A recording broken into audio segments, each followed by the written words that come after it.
En ce qui concerne les aînés, l'automne dernier, il y avait des consultations qui se faisaient sur l'ensemble du Canada auprès des aînés pour voir qu'est-ce que notre gouvernement pourrait faire de mieux pour venir en aide aux aînés sur tout le territoire canadien. Puis moi, je me suis occupée, ma collègue, la ministre des Aînés, Philomena Tassi, elle faisait là, ses consultations en plus dans les grandes villes. Puis moi, là, j'ai dit, je vais faire la consultation chez nous sur le territoire. Donc, j'ai rencontré les clubs des 50 ans et plus sur l'ensemble, dans chacune des MRC.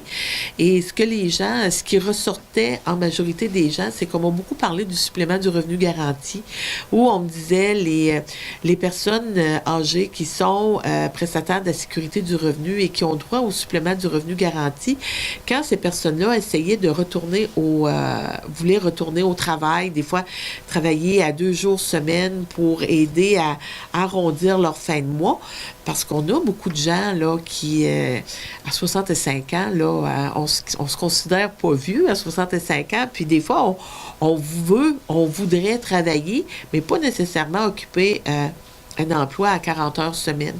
Puis, quand c'est les personnes qui recevaient le supplément du revenu garanti retournaient au travail, souvent, elles perdaient le supplément. Ça fait que les gens disaient, écoutez, là, nous, on paye pour aller travailler, c'est pas normal. Ce qu'on voudrait, on veut avoir plus d'argent dans nos poches.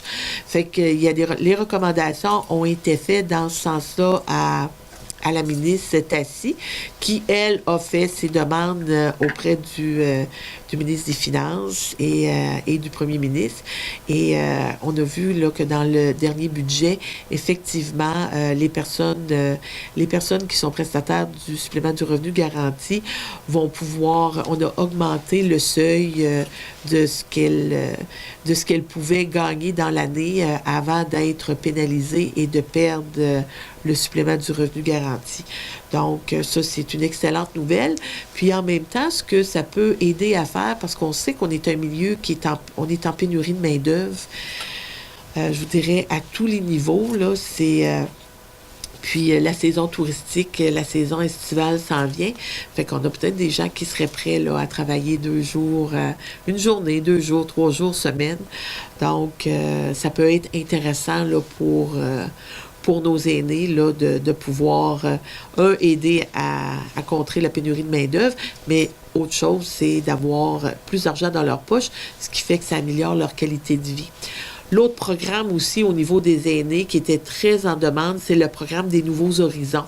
On a beaucoup d'organismes dans le milieu qui travaillent, qui sont des bénévoles, que ce soit les clubs des 50 ans et plus, les chevaliers de colon, les fermières.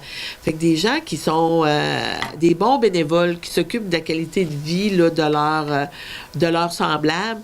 Puis, on a énormément de demandes dans les programmes Nouveaux Horizons qui servent justement à faire en sorte que les locaux où ces organismes-là ont leur pied à terre ont besoin souvent de mise à niveau, de réparation Puis moi, ce que je vois beaucoup là, dans les tournées que je fais, c'est on travaille beaucoup à remettre en niveau les cuisines.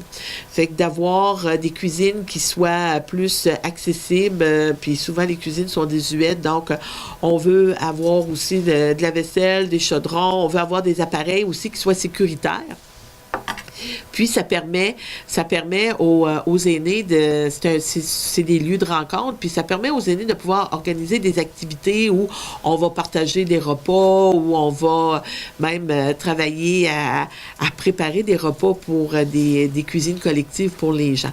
Ça fait qu'on a bonifié, on a écouté, puis on a bonifié les programmes Nouveaux Horizons.